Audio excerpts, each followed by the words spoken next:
Hello everyone, this is Neha Sharma and welcome to my YouTube channel chemistry educator. तो start करते हैं हमारा आज का लेक्चर। लास्ट लेक्चर में हमने क्या डिस्कस करा था? आयनाइजेशन एनर्जी, या क्या बोल सकते हैं हम, आयनाइजेशन पोटेंशियल। और एक टर्म थी आइसो इलेक्ट्रॉनिक स्पीसीज। ठीक है, आइसो इलेक्ट्रॉनिक स्पीसीज क्या होती है? वो स्पीसीज या कुछ एलिमेंट्स ले लो, like Na+, Mg2+, F negative और O2 नेगेटिव। ठीक है, मीन्स यहाँ पे क्या है, नंबर ऑफ इलेक्ट्रॉन्स क्या है, सेम है। ठीक है, तो ऐसी स्पीसीज जिनमें नंबर ऑफ इलेक्ट्रॉन क्या होते हैं, सेम, उनको हम क्या बोलेंगे, आइसो इलेक्ट्रॉनिक स्पीसीज। ठीक है, तो इसमें हम क्या बता रहे थे, ऑर्डर ऑफ रेडियस। ठीक है, आयोनिक रेडियस। ठीक है, तो इसमें क्या आएगा, एक फैक्टर मैंने बताया था कि जितना ज्यादा कैटायनिक चार्ज होगा, मतलब जितना ज्यादा कैटायनिक होगा उतनी ही कम रेडियस होगी। ठीक है, और दूसरा फैक्टर था जेड इफेक्टिव का, है ना। तो इसमें जो नंबर ऑफ जेड होंगे, देखो इनकी कॉन्फ़िगरेशन तो सेम है, तो यहाँ पे सिग्मा का तो कोई रोल नहीं है, क्योंकि सिग्मा भी क्या आ रहा है, सबका सेम आएगा। तो ये डिपेंड किस पे करेंगे, जेड की वैल्यू पे। ठीक है, मींस न्यूक्लियर चार्ज पे। तो जिसका जितना ज्यादा जेड की वैल्यू होगी उसका जेड इफेक्टिव उतना ही ज्यादा होगा, और जेड इफेक्टिव इंक्रीज होगा तो ऑब्वियसली रेडियस क्या होगी, डिक्रीज होगी, है ना। तो इसमें ऑर्डर ऑफ रेडियस अगर हम देखें तो क्या आएगा, ऑर्डर ऑफ रेडियस। तो ऑर्डर ऑफ रेडियस तो सबसे कम किसकी है, Mg+2, फिर Na+,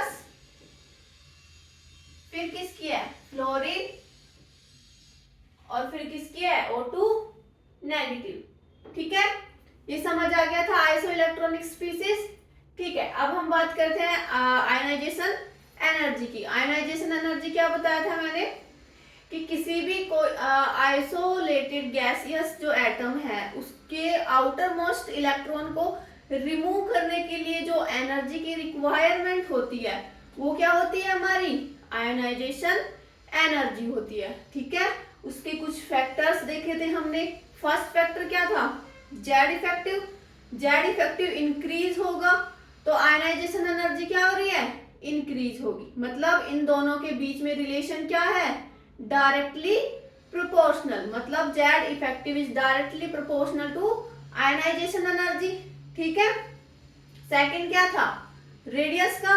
रेडियस का और आयनाइजेशन एनर्जी का जो रिलेशन था वो क्या था, इनवर्सली प्रोपोर्शनल था। ठीक है, अगर रेडियस डिक्रीज हो रही है तो आयनाइजेशन एनर्जी इंक्रीज होगी। ठीक है, थर्ड क्या था, कॉन्फ़िगरेशन का। Configuration fully field, half field या पार्शियली फील्ड में देख रहे थे, तो वहां पे आयनाइजेशन एनर्जी किसमें ज्यादा होती है, फुली फील्ड एलिमेंट या फुली फील्ड ऑर्बिटल, उसके बाद half filled and then partially filled. मतलब पार्शियली फील्ड में सबसे कम आयनाइजेशन एनर्जी होती है। ठीक है, फोर्थ था हमारा पेनिट्रेशन पावर। पेनिट्रेशन पावर क्या होती है, कि कोई भी ऑर्बिटल कितना ज्यादा क्लोज है न्यूक्लियस के। ठीक है, तो उसमें जो ऑर्डर था वो क्या था, एस सबसे ज्यादा, then p, then d and then f. ठीक है, मींस जो एस है वो न्यूक्लियस के सबसे ज्यादा क्लोज है, तो यहां से इलेक्ट्रॉन को निकालना क्या हो जाएगा, डिफिकल्ट हो जाएगा। तो वहां पे आयनाइजेशन एनर्जी ज्यादा देनी पड़ेगी। मतलब वहां पे जो एनर्जी है वो ज्यादा देनी पड़ेगी इलेक्ट्रॉन को रिमूव करने के लिए। ठीक है, तो आयनाइजेशन एनर्जी का भी ऑर्डर क्या आ गया, ये वाला। क्लियर, आ गया समझ।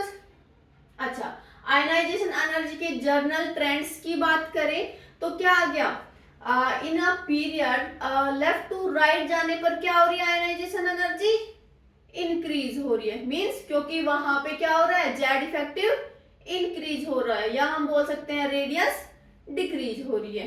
ठीक है, टॉप टू बॉटम जाने पर आयनाइजेशन एनर्जी डिक्रीज होगी, बिकॉज रेडियस वहां पे क्या हो रही है, इंक्रीज हो रही है। क्लियर, तो इतना हमने लास्ट क्लास में पढ़ लिया था।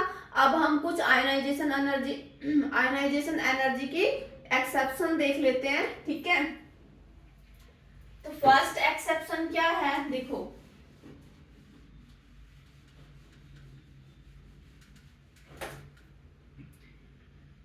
फर्स्ट एक्सेप्शन है डी ब्लॉक, और डी ब्लॉक में कौन सा, 3D series, 4D series element और 5D सीरीज एलिमेंट, ठीक है।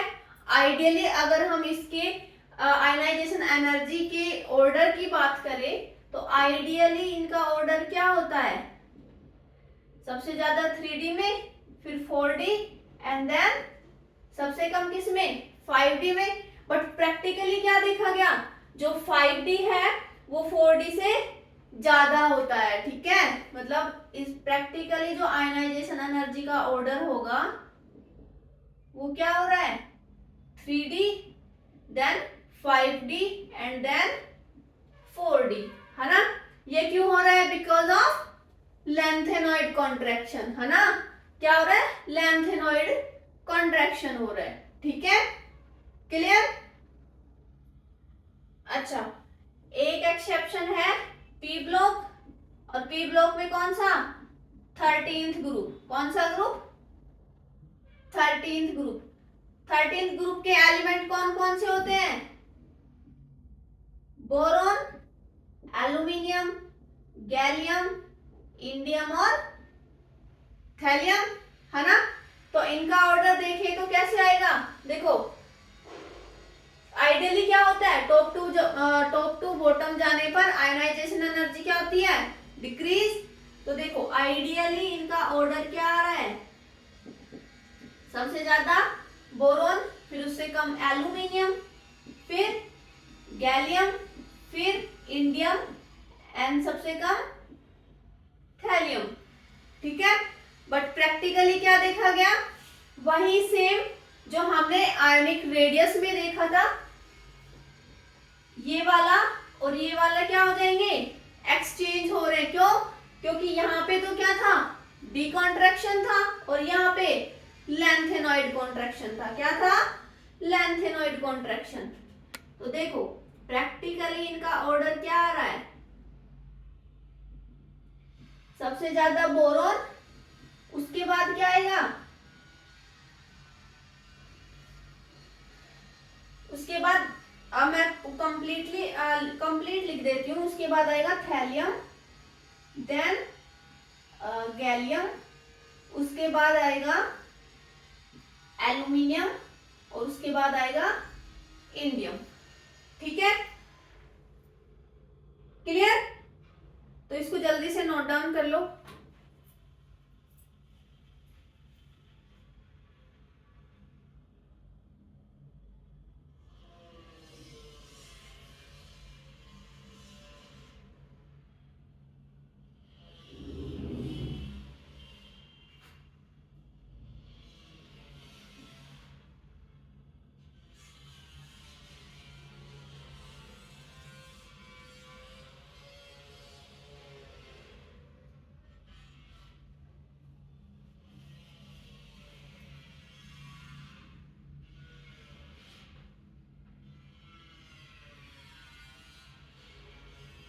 हो गया,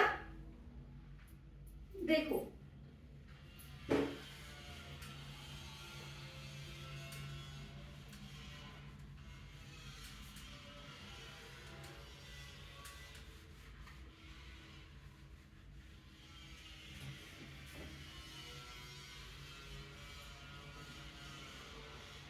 जो सक्सेसिव आयनाइजेशन एनर्जी होती है वो कब स्लोली इंक्रीज हो रही है ना, और या कब शार्पली इंक्रीज हो जाती है, ठीक है। मतलब कैसे, देखो जो सक्सेसिव आयनाइजेशन एनर्जी होगी,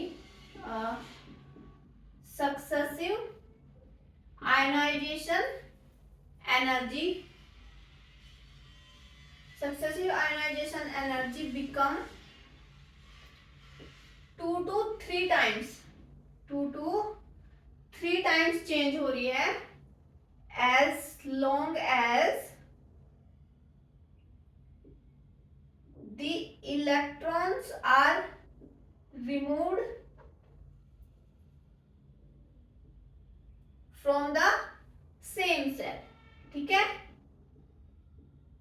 अगर सेम सेल से इलेक्ट्रॉन रिमूव हो रहे हैं तो जो सक्सेसिव आयनाइजेशन एनर्जी होगी वो 2 to 3 टाइम्स ही क्या हो रही है, चेंज होगी, ठीक है। बट अगर हम नेक्स्ट सेल में जाए, है ना, ये तो सेम सेल की बात होगी, अगर दूसरी सेल से अगर इलेक्ट्रॉन्स रिमूव हो रहे हैं तो वहां पे जो आयनाइजेशन एनर्जी होगी वो शार्पली इंक्रीज हो जाएगी, मींस 6 to 10 टाइम्स इंक्रीज हो जाती है, ठीक है, या चेंज हो जाती है। क्लियर? तो लिखो, but they become 6 to 10 times when they are removed from next cell, ठीक है। फॉर एग्जाम्पल जैसे मैंने लिया मैग्नीशियम और सोडियम, ठीक है। तो मैग्नीशियम में देखो कैसे इलेक्ट्रॉन डिस्ट्रीब्यूट होते हैं, फर्स्ट सेल में 2, सेकंड में 8 एंड थर्ड में सेकंड में 2। सोडियम में देखो फर्स्ट सेल में 2, सेकंड में 8 और थर्ड सेल में 1, ठीक है। तो जैसे मैं इसकी स्ट्रक्चर बना देती हूँ, nucleus, first shell, second shell और थर्ड सेल, ऐसे ही nucleus, first shell, second shell और थर्ड सेल। तो फर्स्ट सेल में कितने हैं, 2 इलेक्ट्रॉन, सेकंड सेल में 8 इलेक्ट्रॉन और थर्ड सेल में 2 इलेक्ट्रॉन, ठीक है। इसमें फर्स्ट सेल में 2, सेकंड सेल में 8 और थर्ड सेल में 1, ठीक है। अगर मैं इसकी बात करूं, अगर मैं थर्ड सेल से ये इलेक्ट्रॉन रिमूव कर रही हूं, क्या कर रही हूं, रिमूव कर रही हूं, है ना। तो यहाँ पे मान लो इसकी एनर्जी है, आयनाइजेशन एनर्जी मान लो 50 है, ठीक है। क्लियर? तो दूसरा जो इलेक्ट्रॉन रिमूव कर रही हूँ वो कहां से रिमूव हो रहा है, इसी सेल से, थर्ड सेल से ही इलेक्ट्रॉन रिमूव हो रहा है, ठीक है। तो इसका जो चेंजमेंट आएगा वो क्या आ रहा है, 2 to 3 टाइम्स ही आएगा। क्यों?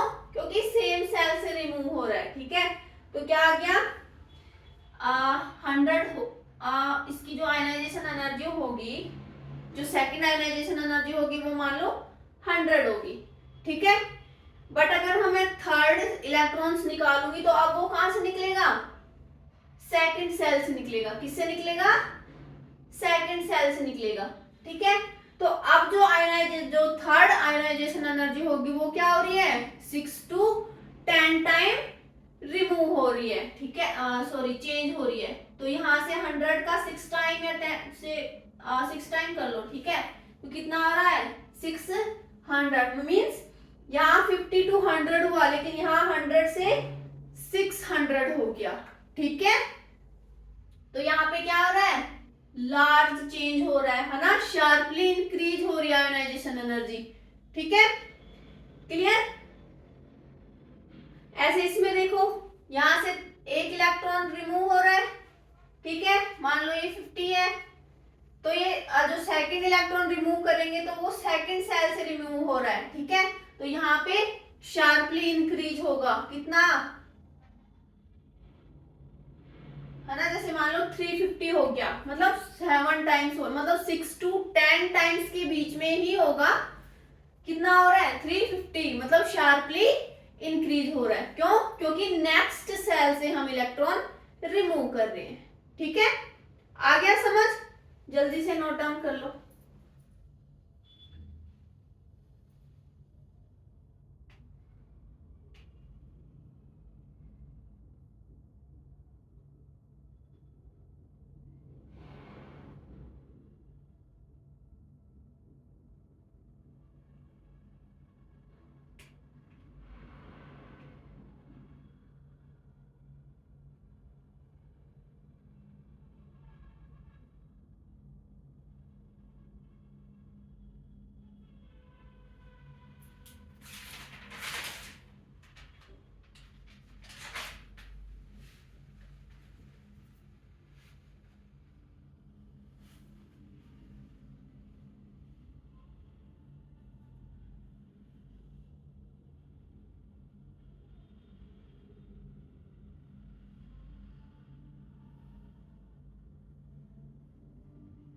हो गया। चलो तो इससे रिलेटेड एक एग्जांपल देख लेते हैं।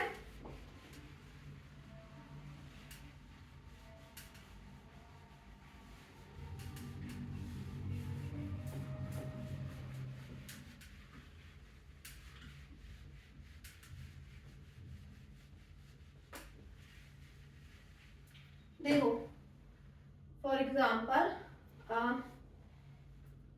An element has successive ionization energy as 12.1 kilojoule per mole, 30.2 kilojoule per mole, 150.6 kilojoule पर मोल, और एक ले लो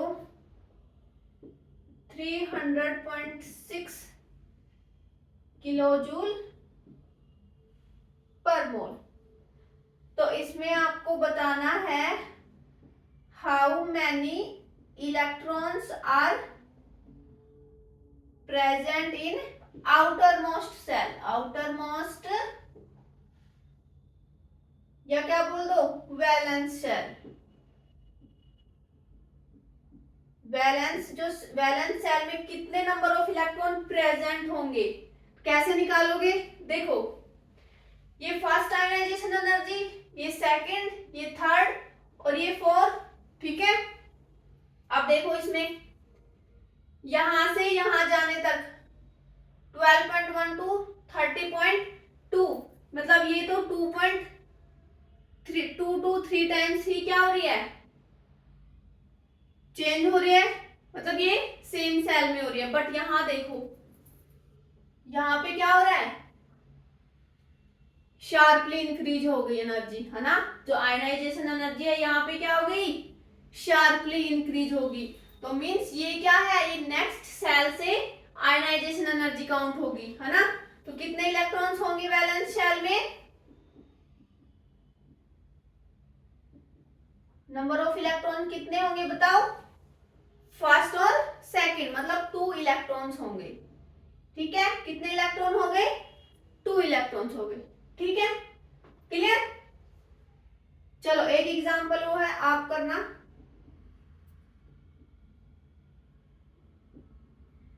Which elements are represented by the following ionization energy? Ionization energy respectively, जो आयनाइजेशन एनर्जी है वो दे रखी है 200 kilo joule, 250 kilo joule, 400 kilo joule, 350 kilo joule, ठीक है। और आपके ऑप्शन है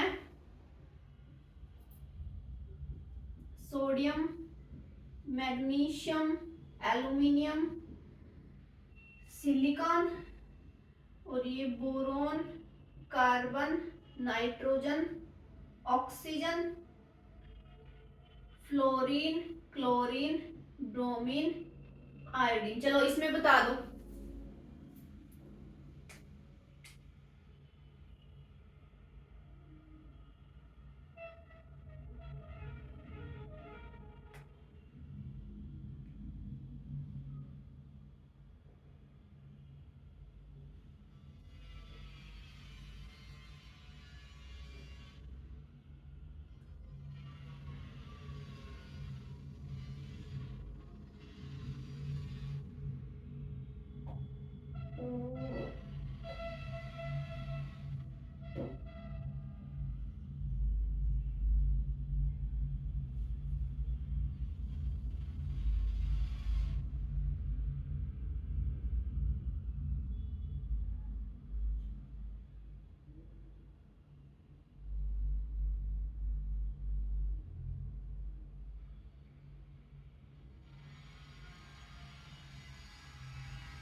हो गया।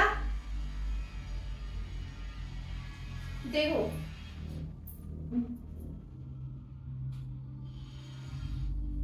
ये दो तो क्या है, लेफ्ट टू राइट, मतलब ये पीरियड्स है और ये ग्रुप।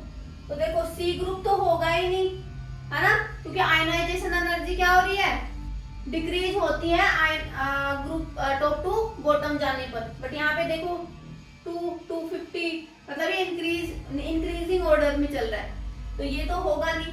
ठीक है, फर्स्ट और सेकंड में देखो, फर्स्ट क्या है, सोडियम, मैग्नीशियम, एल्यूमिनियम और सिलिकॉन। तो देखो सोडियम से ज्यादा है मैग्नीशियम, मतलब जो आयनाइजेशन एनर्जी होगी वो मैग्नीशियम की ज्यादा होगी एज कंपेयर टू सोडियम। तो यहां तक तो ये सही चल रहा है ना।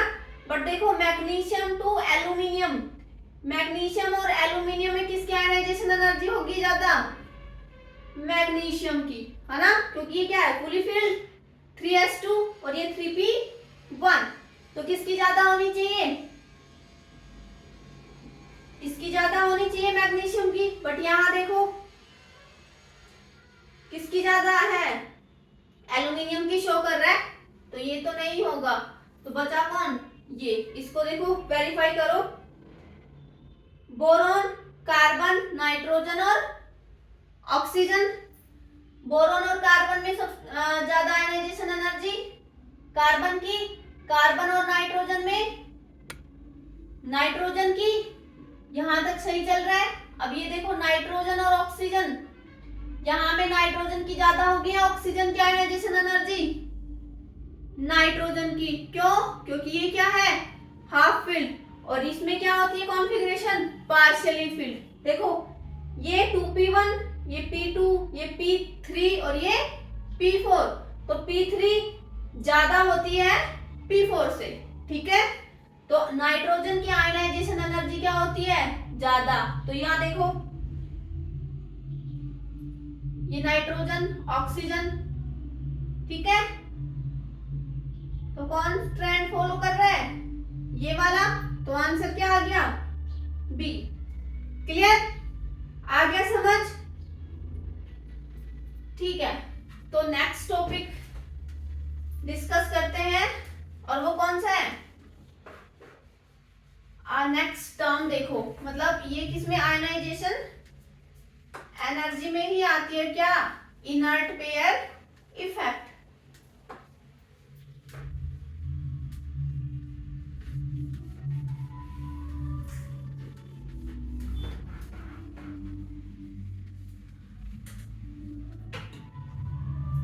अब हम टर्म डिस्कस करेंगे inert pair effect. Inert pair effect क्या होता है, देखो इन अ p block, in a p block on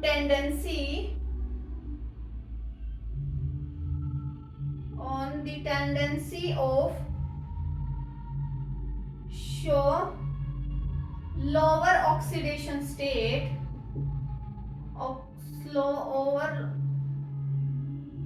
oxidation state increase and the higher and lower oxidation state differ by 2। ठीक है, यहाँ पे ऑक्सीडेशन स्टेट क्या होती है, ऑक्सीडेशन स्टेट या ऑक्सीडेशन नंबर बोल दो, वो क्या होगा, चार्ज, है ना। Oxidation state means charge. अगर मैं बोलूं मैग्नीशियम +2, तो मैग्नीशियम पे जो चार्ज है +2, तो वो क्या होगी, उसकी ऑक्सीडेशन स्टेट होगी। ठीक है, clear.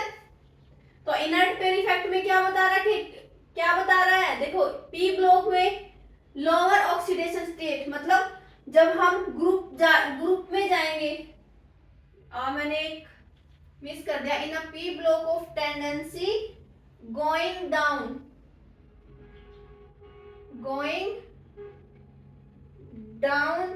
The group.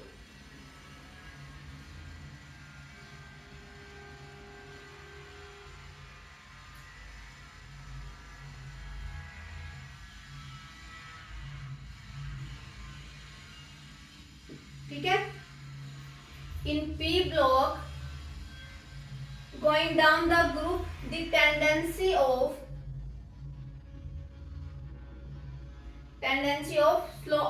show lower oxidation state increase, है ना। मतलब टॉप टू बॉटम जाने पर क्या हो रही है, जो ऑक्सीडेशन स्टेट है वो क्या होगी, जो लोअर ऑक्सीडेशन स्टेट होगी वो ज्यादा स्टेबल होती है as compare to higher oxidation state. जैसे फॉर एग्जांपल मैं 13th ग्रुप की बात करूं, 13th ग्रुप कौन सा, देखो boron, aluminium, gallium, indium, thallium. और 14th ग्रुप कौन सा है,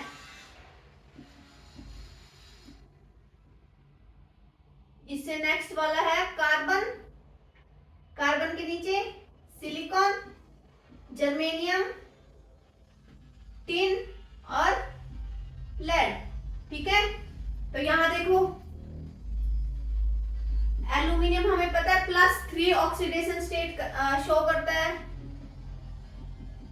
तो देखो ये +3 ये +4 ऑक्सीडेशन स्टेट शो करेगा, है ना, +4 ठीक है। देखो +3 ऑक्सीडेशन स्टेट, ये क्या है, हायर ऑक्सीडेशन स्टेट है। इसकी अगर हम स्टेबिलिटी की बात करें तो इसकी स्टेबिलिटी का ऑर्डर क्या आ रहा है, 13 ग्रुप में देखते हैं पहले। तो क्या आ गया, देखो boron is greater than aluminium, फिर गैलियम, इंडियम, देन थैलियम। ठीक है, और यहीं पे हम +1 जो ऑक्सीडेशन स्टेट है उसकी स्टेबिलिटी ऑर्डर देखें तो ये क्या है, लोअर ऑक्सीडेशन स्टेट, है ना। हायर ऑक्सीडेशन स्टेट और लोअर ऑक्सीडेशन स्टेट का जो डिफरेंस होता है वो कितना होना चाहिए, 2। तो ये है हायर ऑक्सीडेशन स्टेट, और फिर लोअर ऑक्सीडेशन स्टेट क्या हो गई, 1। तो इसके लिए स्टेबिलिटी ऑर्डर क्या आ गया, +1, एल्यूमिनियम +1, गैलियम +1, इंडियम +1 और थैलियम +1। तो देखो इसमें +3 जो ऑक्सीडेशन स्टेट है, तो वहां पे जो सबसे स्टेबल एलिमेंट है या एटम है वो कौन सा है, बोरॉन, है ना। मतलब +3 ऑक्सीडेशन स्टेट है वो मोस्ट स्टेबल किसके लिए है, बोरॉन के लिए, है ना। तो बोरॉन ऑलवेज का कौन सी ऑक्सीडेशन स्टेट शो करता है, +3। बट थैलियम के लिए जो मोस्ट स्टेबल ऑक्सीडेशन स्टेट होगी वो कौन सी होगी, +1। ठीक है, देखो यहाँ पे क्या लिख रखा है कि लोअर ऑक्सीडेशन स्टेट इंक्रीज, मतलब स्टेबल रहती है। ठीक है, तो थैलियम के लिए स्टेबल ऑक्सीडेशन स्टेट होती है +1। तो थैलियम ऑलवेज क्या शो करता है, +1। ऑलवेज मतलब स्टेबल होता है +1 में। ठीक है, वैसे तो कौन सी +3 भी शो करता है, बोरॉन भी कौन सी शो करेगा, +1 भी शो करेगा, है ना। बट स्टेबल बोरॉन के लिए कौन सी स्टेट है, +3, और थैलियम के लिए कौन सी स्टेट स्टेबल है, +1 ऑक्सीडेशन स्टेट। ठीक है, ऐसे ही इसमें देखो, इसमें +4 की स्टेबिलिटी देखी तो कार्बन की कार्बन +4 स्टेबिलिटी शो करता है, ऑक्सीडेशन स्टेट +4 में ज्यादा स्टेबल रहता है, और लेड है वो +2 में स्टेबल रहेगा। किसमें, ये इसकी स्टेबल ऑक्सीडेशन स्टेट है लेड की +2। ठीक है, क्लियर। तो जल्दी से नोट डाउन कर लो।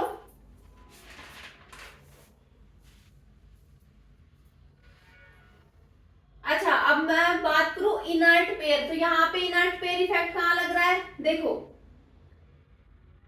अगर मैं इस ग्रुप की बात करूं, है ना, तो इसकी कॉन्फ़िगरेशन क्या है, S2P2, ये जैसे 2S2 2P2, ये 3S2 3P2, 4S2 4P2, 5S2 5P2, और लेड है 6S2 6P2, है ना। मतलब सेल्स क्या हो रहे हैं, इंक्रीज हो रहे हैं, है ना।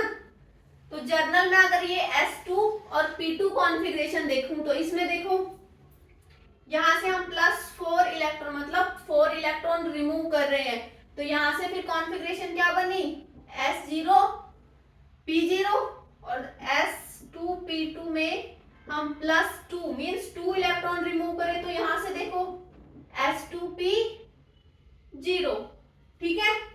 तो मीन्स यहाँ पे जो S2 है ये क्या कर रहा है, ये कंट्रीब्यूट नहीं कर रहा है, ठीक है। S के जो इलेक्ट्रॉन है वो कंट्रीब्यूट नहीं कर रहे, मतलब ये कौन से इलेक्ट्रॉन है, इनर्ट इलेक्ट्रॉन है ना। ये शो क्यों नहीं कर रहे हैं या कंट्रीब्यूट क्यों नहीं कर रहे हैं, बिकॉज ऑफ लैंथेनॉइड कॉन्ट्रैक्शन, है ना। मैंने बताया था 5th पीरियड या 6th पीरियड में लैंथेनॉइड कॉन्ट्रैक्शन शो होता है ना। तो उसकी वजह से क्या हो रहा है, ये कंट्रीब्यूट नहीं करते हैं, है ना। ये इनर्ट इलेक्ट्रॉन है, तो यहाँ पे जो इफेक्ट हो रहा है वो कौन सा होगा फिर, इनर्ट पेयर इफेक्ट। और वो किसकी वजह से होता है, लैंथेनॉइड कॉन्ट्रैक्शन की वजह से। किसकी वजह से, lanthanoid, because of lanthanoid contraction, ठीक है, क्लियर। चलो तो जल्दी से नोट डाउन करो।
हो गया,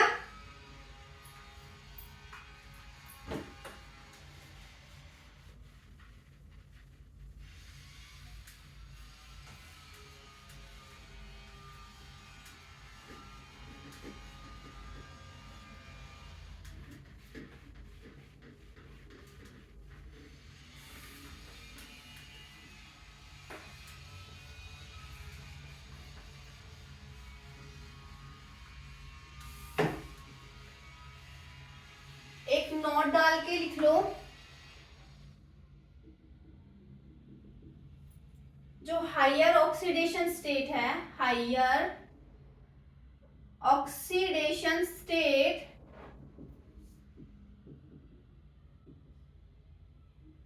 या higher oxidation by heavy metals is only shown with highly electronegative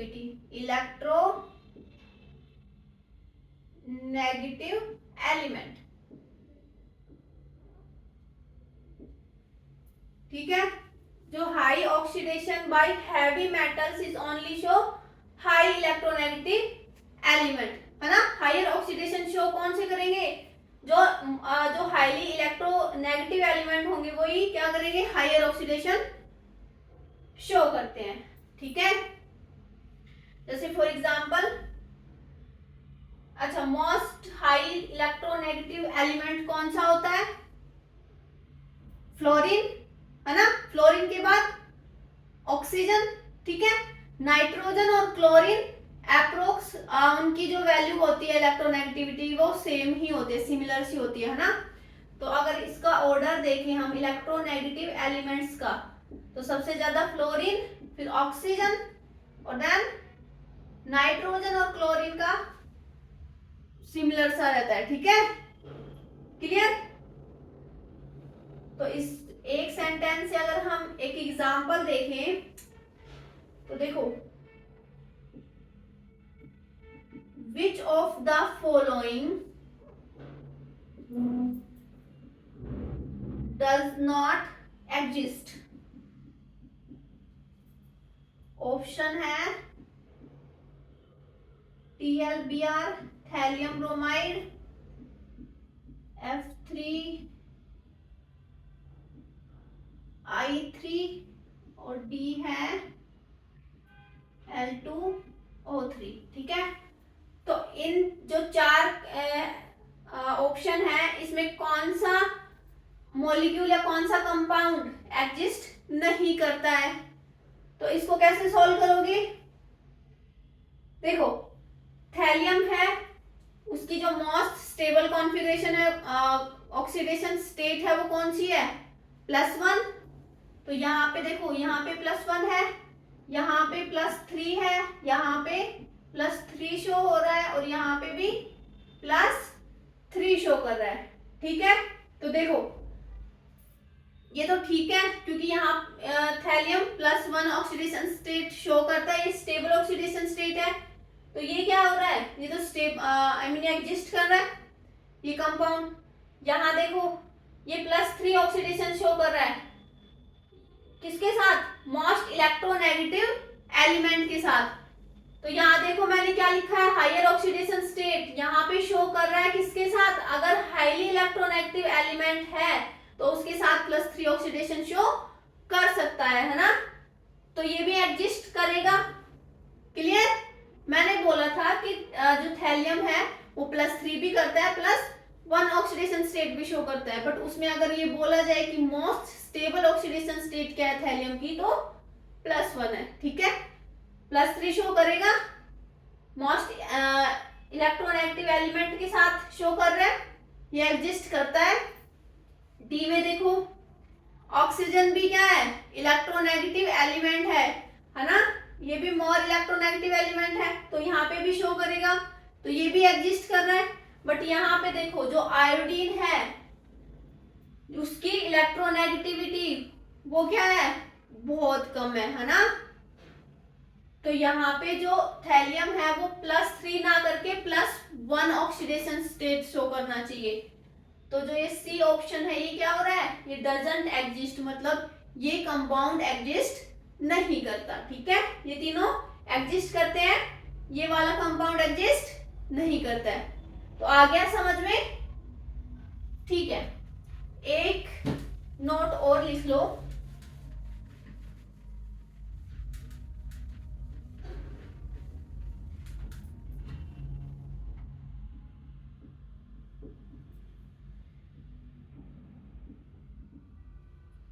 heavier elements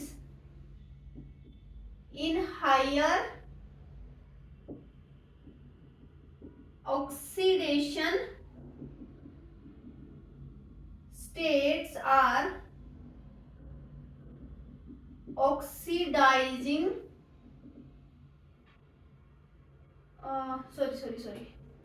higher जो heavier elements in higher oxidation state are a good oxidizing agent, are good oxidizing agent, मतलब ये क्या होंगे? वो इजीली रिड्यूस हो जाएंगे। ठीक है, क्लियर? तो ये जल्दी से नोट डाउन करो, फिर हम नेक्स्ट प्रॉपर्टी पढ़ेंगे।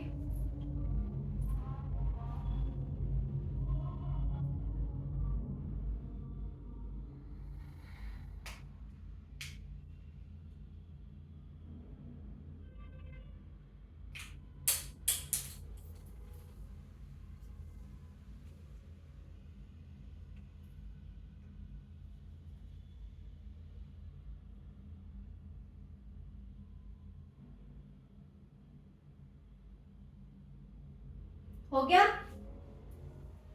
चलो, तो नेक्स्ट प्रॉपर्टी है हमारी इलेक्ट्रोनेगेटिविटी।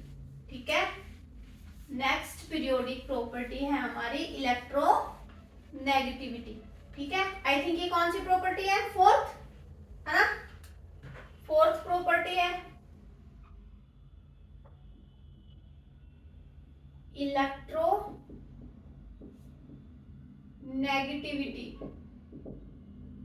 इलेक्ट्रोनेगेटिविटी क्या होती है बताओ? The tendency of an element to attract the shared pair of electron towards itself. ठीक है, कोई भी एलिमेंट उसकी जो टेंडेंसी है वो क्या है कि जो शेयर्ड पेयर इलेक्ट्रॉन है उसको अपनी तरफ खींचने की क्षमता या क्या बोल दो टेंडेंसी है ना, वो क्या होती है? इलेक्ट्रोनेगेटिविटी। ठीक है, the tendency of an element to attract the shared pair of electron towards itself। ठीक है, जैसे फॉर एग्जांपल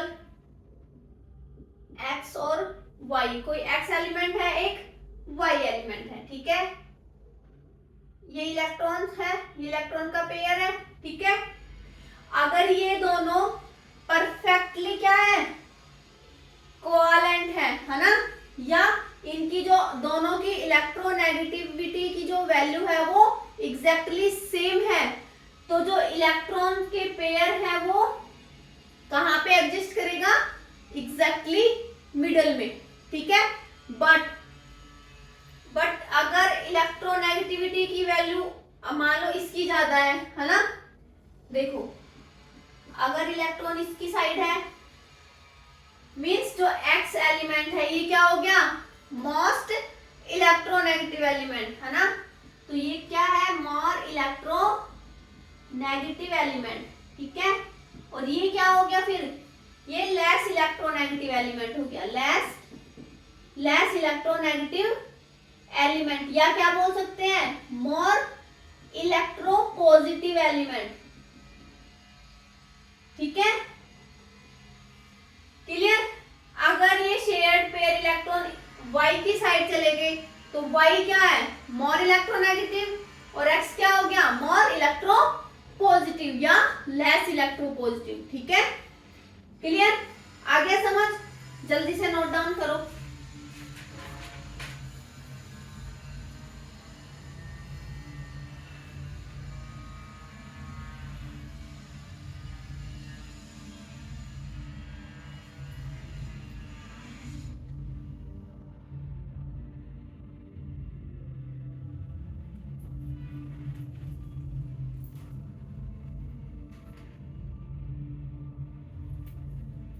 हो गया?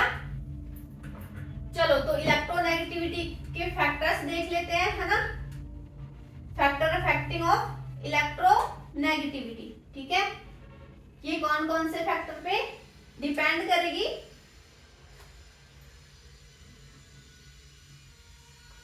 Factors affecting of electronegativity.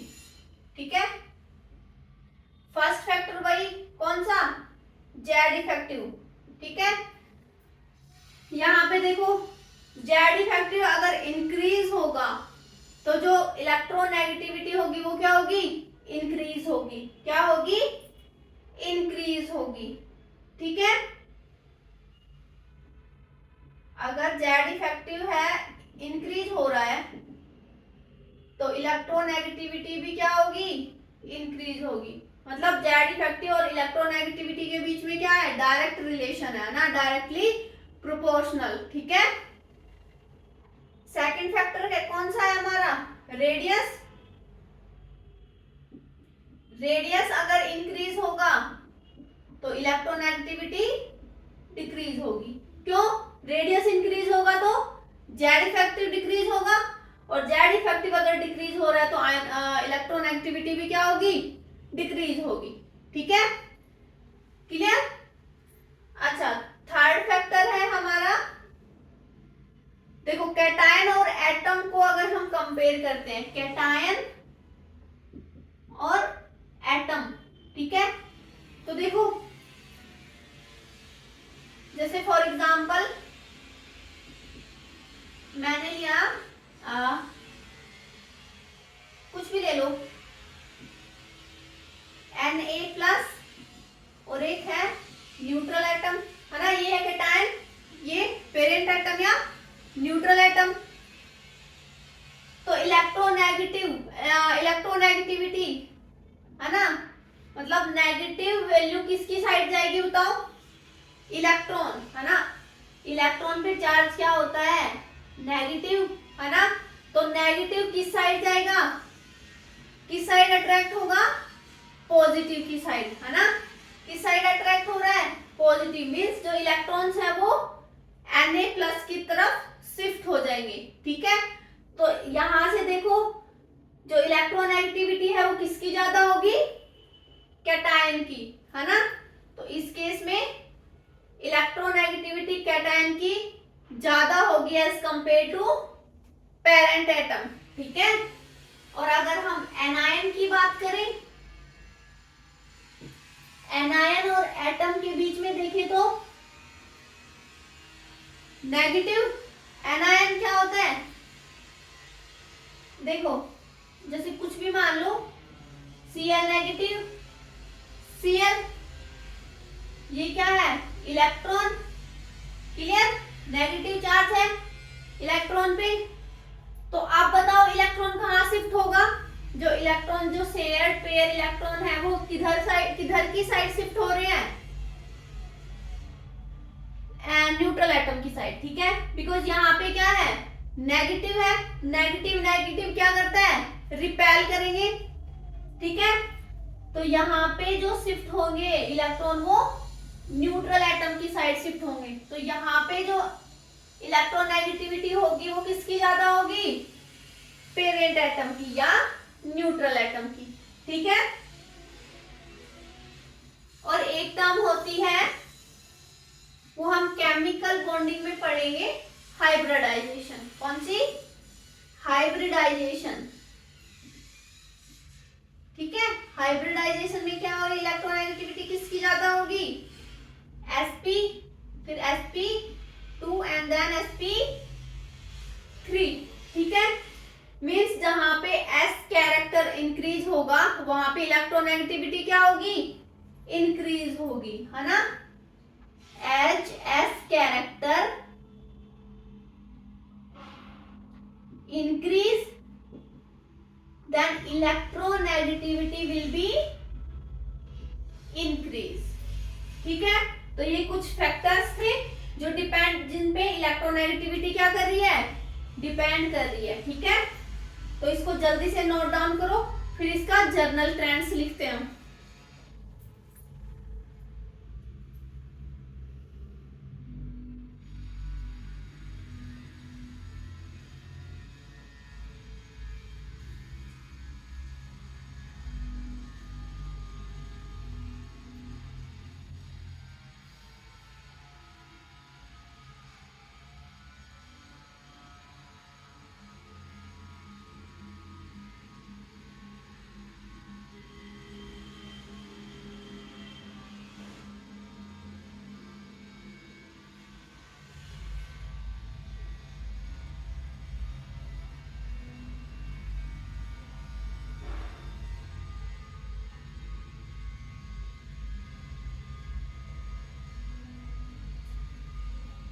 हो गया, तो चलो इसका जर्नल ट्रेंड्स लिख लेते हैं।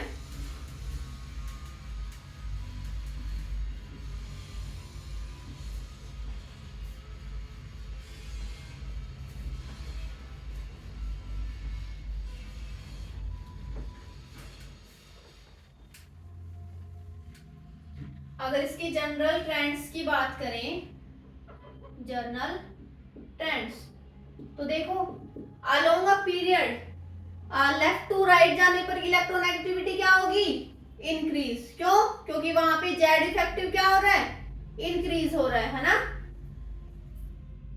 Along a period Z effective क्या हो रहा है, इंक्रीज। अगर जेड इफेक्टिव इंक्रीज हो रहा है तो इलेक्ट्रोनेगेटिविटी भी क्या होगी, इंक्रीज, ठीक है। अलोंग अ ग्रुप ग्रुप की अगर हम बात करें, टॉप टू बॉटम जाने पर क्या हो रहा है, जेड इफेक्टिव तो क्या हो रहा है, जनरली कांस्टेंट, बट वहां पे अगर रेडियस का फैक्टर देखें तो रेडियस क्या हो रही है, इंक्रीज हो रही है ना। अलोंग अ ग्रुप या टॉप टू बॉटम जाने पर रेडियस इंक्रीज हो रही है। अगर रेडियस इंक्रीज होगी तो इलेक्ट्रोनेगेटिविटी क्या होगी, डिक्रीज होगी। ठीक है, रेडियस इंक्रीज या क्या बोल दो, जेड इफेक्टिव कांस्टेंट, तो इसका तो कोई इफेक्ट नहीं पड़ रहा, ये क्या है, रेडियस इंक्रीज, तो यहाँ पे इलेक्ट्रोनेगेटिविटी क्या होगी, डिक्रीज होगी। ठीक है, आ गया समझ। अच्छा, जो इलेक्ट्रोनेगेटिविटी है यहाँ पे कोई एक्सेप्शन नहीं होता है ना, there is no exception in electronegativity as it is a tendency. ठीक है, क्लियर। तो यहाँ पे कोई एक्सेप्शन नहीं है, ये जनरल ट्रेंड्स है, यही फॉलो करता है ना। लेफ्ट टू राइट जाने पर इलेक्ट्रोनेगेटिविटी क्या होगी, इंक्रीज, टॉप टू बॉटम जाने पर इलेक्ट्रोनेगेटिविटी क्या होगी, डिक्रीज। क्लियर, आ गया समझ। तो बाकी हम नेक्स्ट लेक्चर में कवर करेंगे। आज के लिए इतना ही। अगर वीडियो अच्छी लगे तो प्लीज वीडियो को लाइक, शेयर एंड सब्सक्राइब करना। Thank you so much.